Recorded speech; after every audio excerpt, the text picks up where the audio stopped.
बिस्मिल्लाहिर्रहमानिर्रहीम। अस्सलाम वालेकुम। आप देख रहे हैं डीडीपी एनालिटिका।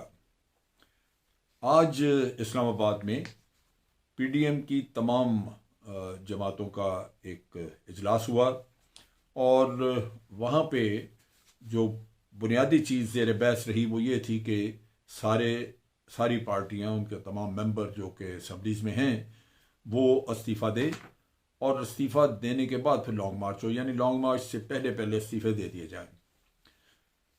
इस चीज़ के ऊपर पीपल्स पार्टी के तहफ़्फ़ुज़ात थे और पीपल्स पार्टी ने इस चीज़ पे इत्तफाक नहीं किया कि इस्तीफ़े दिए जाएं, क्योंकि उनके ख्याल के मुताबिक अगर हुकूमत के ख़िलाफ़ कोई कार्रवाई करनी है, कोई जंग लड़नी है, तो वो पार्लियामेंट के अंदर ही रह के लड़ी जानी चाहिए। ये नहीं कि इस्तीफ़े दे के तो आप सड़कों पे आएँ और समझें कि सड़कों पे मसला हल होगा, वो सड़कों पे शायद हल ना हो सके।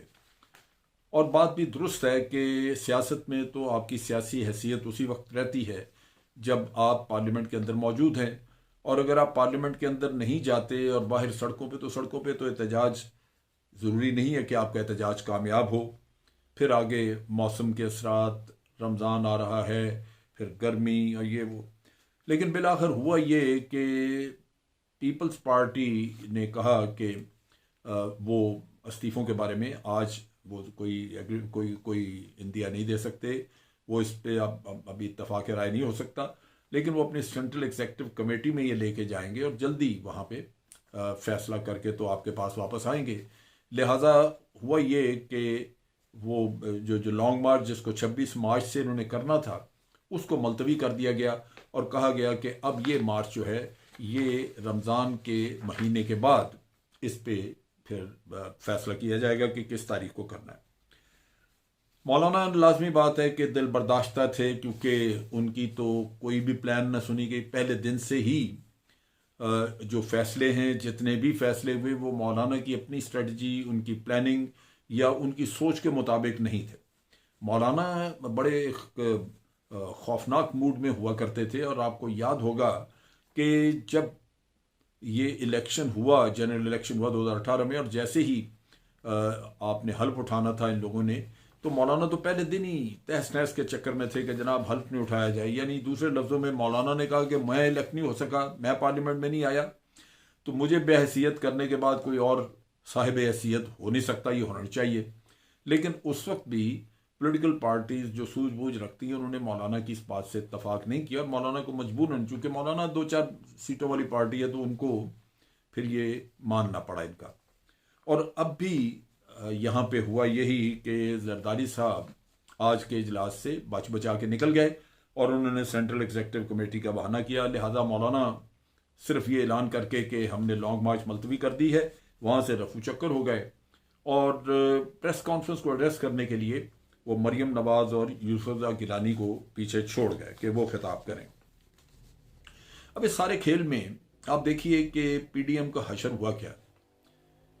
पीडीएम अपने अंदर इत्तफाक राय न पैदा कर सकी, और इत्तफाक राय पैदा करने में बड़ी सीधी सी बात है कि एक पॉलिटिकल पार्टी यानी पीपल्स पार्टी वो होशावास और सूझबूझ से काम लेके अपना सियासी खेल खेलना चाहती है, और दूसरी पार्टीज हैं जो कि अंधी हुई पड़ी हैं पीटीआई की दुश्मनी में और इमरान खान की दुश्मनी में, अपनी करप्शन बचाने के लिए। चुनाचे उनके ऊपर एक उस्ताद है और वो उनका रवैया टोटली मुख्तलिफ है। वो तलमला रहे हैं, वो बिल्कुल माही बेआब की तरह तड़प रहे हैं कि किसी तरह ये सिस्टम जो है इसका धड़न तख्ता किया जाए और फिर दोबारा इलेक्शन और ये इमरान खान से इनसे जान छूट जाए। मेरे नुक्ता निगाह के मुताबिक इस सारे खेल में जो जीत हुई वो आसफ जरदारी साहब की हुई। आसफ जरदारी साहब ने बड़ी महारत और चालाकी के साथ एक बहुत बड़ा प्लेटफॉर्म, 11 पार्टियों का प्लेटफॉर्म पीडीएम, इसको पूरी तरह इस्तेमाल किया अपने फायदे के लिए, और एक एक करके अपने तमाम मतालबात भी उन्होंने मनवाए, और मतालबात मनवा के जो अपनी प्लान थी उनकी उसके मुताबिक वो चलते रहे और अपने लिए फ़ायदा हासिल करते रहे। ये आखिर में एक छोटा सा सेटबैक उनको हुआ, जो हो सकता है कि वो भी ठीक हो जाए। वो था जो सेनेट का चेयरमैन वो यूसुफ गिलानी को ना बना सके, उसमें गालिबन पैसा नहीं काम किया, या जो भी उनके अपने लोग जो हैं वो 7 लोग जिन्होंने के मोहर जो है वो यूसुफ गिलानी के नाम पे लगाई और वोट रिजेक्ट हो गए, ये हो सकता है कि कल को ये मामला उनके हक में ठीक हो जाए। लेकिन आज अगर हम देखें तो सिवाय उस सेटबैक के बाकी हर तरफ उनको फ़ायदा हुआ है। उनकी पोजीशन सिंध असेंबली में मजबूत हुई है, वहाँ उन्होंने प्रोविंशियल इलेक्शन जो ज़िमनी हुए वो जीते, उनके पास सेनेट में सीटें आ गई एक्स्ट्रा, उनकी पोजीशन वहाँ मजबूत हो गई है। तो ये आप देखिए कि ये सारे लोग बुनियादी तौर पे आज घर जाके सोचते होंगे, मरीम नवाज़ भी, और मरीम नवाज़ का मैं इसलिए कह रहा हूँ कि इनमें सबसे ज़्यादा जो नुकसान उठाने वाली पार्टी है वो PMLN है, और वो घर जाके सोचते होंगे मौलाना भी और ये भी कि हम वाकई जरदारी साहब के हाथों इस्तेमाल हो गए।